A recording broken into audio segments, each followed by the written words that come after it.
नमस्कार मु खुशी ओडिशा सचेतन टाइम्स को आपनकु स्वागत।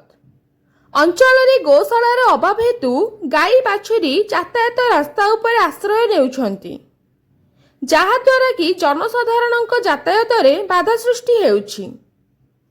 दुर्घटना रे शिकार होई गोवंश पड़ी रहउछंती रास्ता कड़रे।